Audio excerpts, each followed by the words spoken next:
Everything for exam channel में आपका फिर स्वागत है। आज हम बात करेंगे वीकली करंट अफेयर्स के बारे में। जैसा कि हमने आपसे लास्ट डेली कांस्टेबल के ऊपर मैंने जो वीडियो बनाई थी उसमें बोला था कि हम वीकली करंट अफेयर्स आपको प्रोवाइड करेंगे। तो आज हम आपको 1 अगस्त से 7 अगस्त 2020 तक के करंट अफेयर्स प्रोवाइड करेंगे। साथ में आपको बताएंगे कि कैसे आसान तरीके से आप इनको याद रख सकते हैं। तो प्लीज अंत तक बने रहिए। सबसे पहले हम बात करते हैं मध्य प्रदेश सरकार द्वारा एक मास्क अनेक जिंदगी जन जागरूकता अभियान शुरू हुआ। तो कोरोना के बचाव के हिसाब से ये मध्य प्रदेश सरकार ने एक कैंपेन चलाया है जिसका नाम है एक मास्क अनेक जिंदगी। इसके अलावा मध्य प्रदेश के जो मुख्यमंत्री है वो शिवराज सिंह चौहान है। जो वहां के राज्यपाल है वो आनंदीबेन पटेल है। आनंदीबेन पटेल को अभी ही बनाया गया है। इसके पहले लालजी टंडन जिनका निधन हो चुका है, जिनकी जगह आनंदीबेन पटेल को राज्यपाल बनाया है। बात करते हैं कि कोटक महिंद्रा बैंक ने कोना कोना उम्मीद अभियान शुरू किया है। ये अभियान उन्होंने क्यों चलाया? अपने ग्राहकों के बीच आशा और आशावाद को बढ़ाने के लिए, भारी ऑफर और छूट को प्रोवाइड करने के लिए ये कैंपेन उन्होंने चलाया है। तो कोटक महिंद्रा बैंक का जो मुख्यालय है वो मुंबई महाराष्ट्र में है।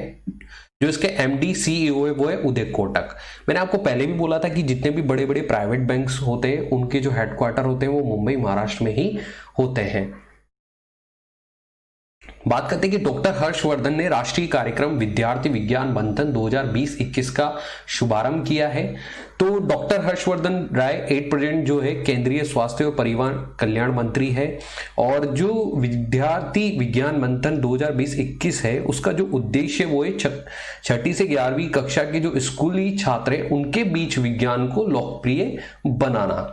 इसके अलावा Bharat air fibre internet service का उद्घाटन महाराष्ट्र में किया गया, जो कि एक बीएसएनएल की तरफ से स्टार्ट किया गया है। और बीएसएनएल ने भारत सरकार द्वारा डिजिटल इंडिया पहल के हिस्से के रूप में भारत एयर फाइबर सेवाओं की शुरुआत की है।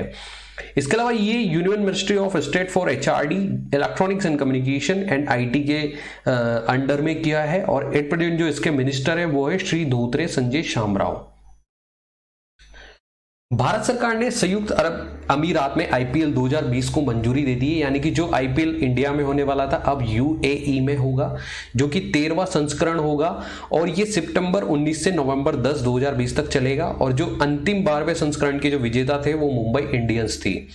बिहार के मुख्यमंत्री नीतीश कुमार ने बिहार विधानसभा के अध्यक्ष विजय कुमार चौधरी द्वारा लिखित एक पुस्तक सियासत में सदस्यता का विमोचन किया।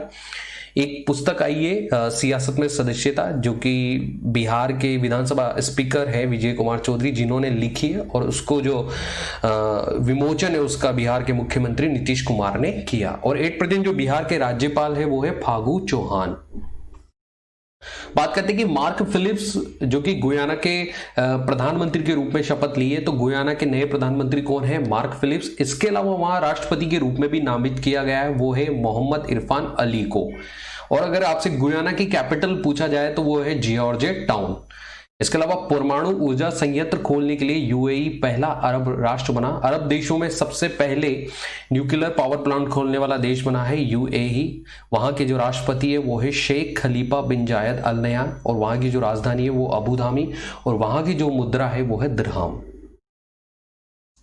Lokmanya Tilak Swaraj to self related India पर अंतर्राष्ट्रीय वेबिनार का उद्घाटन केंद्रीय गृह मंत्री श्री अमित शाह ने किया।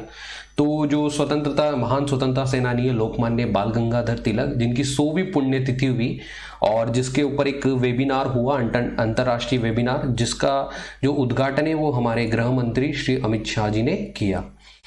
जो केंद्रीय शिक्षा मंत्री रमेश पोखरियाल निशंक जी है उन्होंने सिरमौर जिले हिमाचल प्रदेश में धौला कुआं में भारतीय प्रबंधन संस्थान आईआईएम की आधारशिला रखी। तो जो हमारे शिक्षा मंत्री रमेश पोखरियाल जी उन्होंने आईआईएम की आधारशिला रखी है, वो रखी है हिमाचल प्रदेश के सिरमौर जिले में धौला कुआं में। और 8% जो हिमाचल प्रदेश के मुख्यमंत्री है वो जयराम ठाकुर जी है। और जो राज्यपाल है वो बंडारू दत्तात्रेय है।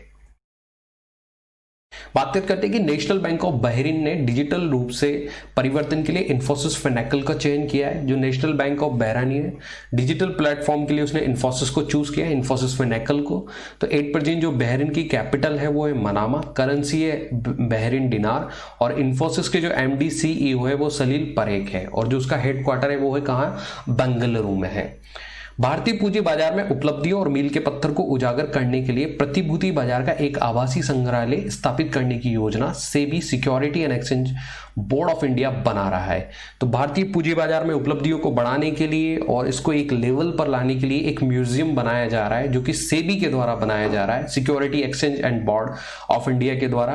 तो जो इसका हेडक्वार्टर है वो मुंबई में है और जो इसके चेयरमैन है वो अजय त्यागी है।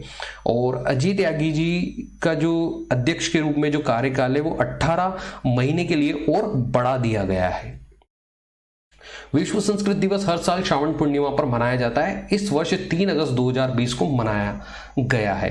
तो आपको जब बता दें कि हर वर्ष जब भी श्रावण पूर्णिमा आती है तो उस दिन संस्कृत दिवस मनाया जाता है। इस वर्ष ये 3 अगस्त को मनाया गया।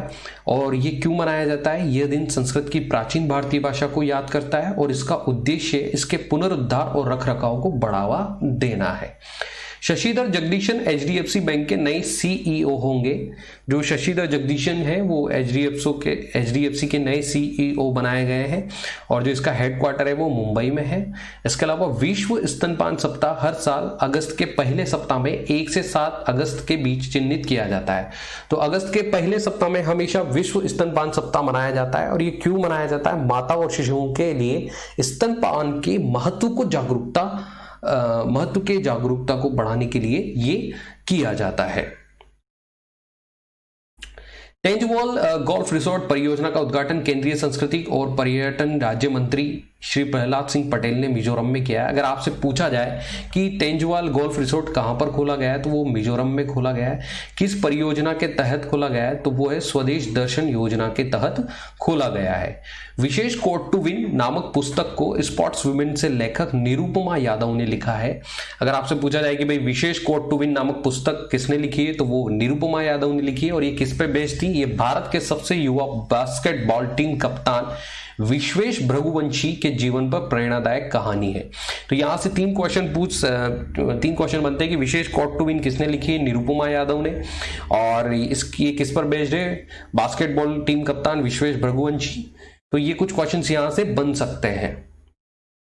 इसके अलावा बहुत चर्चा में रहा मनोज सिन्हा को जम्मू और कश्मीर के नए एलजी के रूप में नियुक्त किया गया। अगर आपसे पूछा जाए कि जम्मू कश्मीर का नया एलजी कौन है तो वो मनोज सिन्हा है। उन्होंने किसको रिप्लेस किया है?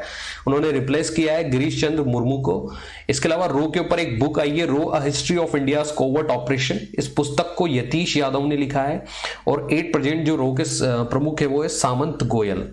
बात करते हैं कि भारत की पहली किसान रेल 7 अगस्त से इसकी सेवाएं शुरू होने वाली है। और ये जो रेल है ये नासिक जिले, महाराष्ट्र के नासिक जिले से स्थित देवलाली से बिहार के दानापुर तक चलेगी। भारतीय रेलवे ने वास्तविक समय की निगरानी के लिए OHE निरीक्षण ऐप लॉन्च किया है। जो भी ट्रेन मैनेजमेंट होता है, टाइम मैनेजमेंट, उसकी निगरानी के लिए OH निरीक्षण ऐप लॉन्च किया गया है। 8% जो केंद्रीय रेल मंत्री वो पीयूष गोयल है और जो बोर्ड के जो अध्यक्ष रेलवे बोर्ड के वो है VK यादव। यूपीएससी के नए अध्यक्ष बन चुके हैं प्रदीप कुमार जोशी। तो अगर आपसे पूछा जाए कि यूपीएससी के नए अध्यक्ष कौन है तो वो है प्रदीप कुमार जोशी। किनको उन्होंने रिप्लेस किया है वो है अरविंद सक्सेना। इसके अलावा जीसी मुर्मू भारत के नए नियंत्रक और महालेखा परीक्षक बन गए। आपको एक बार फिर बता देता हूं कि जीसी मुर्मू ने एलजी के रूप में जम्मू कश्मीर से इस्तीफा दिया है और अब वो भारत के नए नियंत्रक और महालेखा परीक्षक होंगे।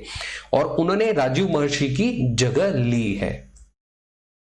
टीवी अभिनेता समीर शर्मा का निधन हो गया है। सुशांत सिंह राजपूत की तरह ही समीर शर्मा ने भी आत्महत्या कर ली है। उनके कुछ प्रसिद्ध टीवी सीरियल से जैसे कि गीत हुई सबसे पराई, लेफ्ट राइट लेफ्ट, कहानी घर घर की, 4, कोई है का हिस्सा वो रहे हैं। यूपी के कैबिनेट मंत्री कमल रानी वरुण का निधन हो गया है। आपको बता दूं कि जो यूपी में तत्कालिक उत्तर प्रदेश सरकार में तकनीकी शिक्षा मंत्री थी कमल रानी वरुण, उनका निधन हो चुका है। और रंगमंच के उस्ताद अब्राहिम अलकाजी का निधन हो चुका है। Ebrahim Alkazi National School of Drama जो कि दिल्ली में, उसके लंबे समय तक डायरेक्टर भी रहे। इसके अलावा गिरीश कर्नाड के तुगलक और धर्मवीर भारती के अंधयुग जैसे नाटकों का निर्माण भी इन्होंने किया है। तो बहुत ही अच्छा कार्यकाल इनका रहा है और अब ये नहीं रहे हैं। महाराष्ट्र के पूर्व सीएम शिवाजीराव पाटिल निलंगेकर का भी निधन हो चुका है और इनका जो कार्यकाल रहा है वो जून 1985 से मार्च 1986 के बीच रहा है। इसके अलावा WTF स्पोर्ट्स ने सुरेश रैना, हरमनप्रीत कौर को ब्रांड एम्बेसडर नियुक्त किया है। अगर आपसे पूछा जाए कि WTF स्पोर्ट्स क्या है तो ये एक खेल गेमिंग मंच है और इसके जो ब्रांड एम्बेसडर होंगे वे सुरेश रैना और हरमनप्रीत कौर होंगे।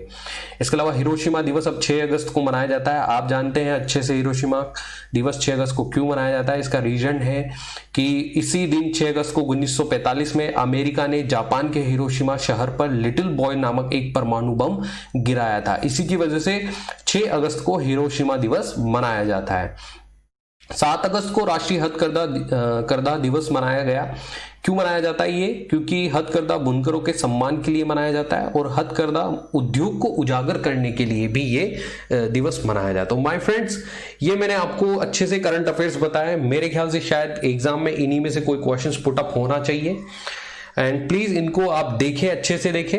एंड मंजिल पाने के लिए रास्ते खुद ही बनाने पड़ते हैं। अगर आपको मंजिल पाना है तो रास्ते खुद ही तय करने पड़ेंगे, खुद ही रास्ते बनाने पड़ेंगे। And thank you for watching everything for exam and please like, subscribe and share करना ना भूलें।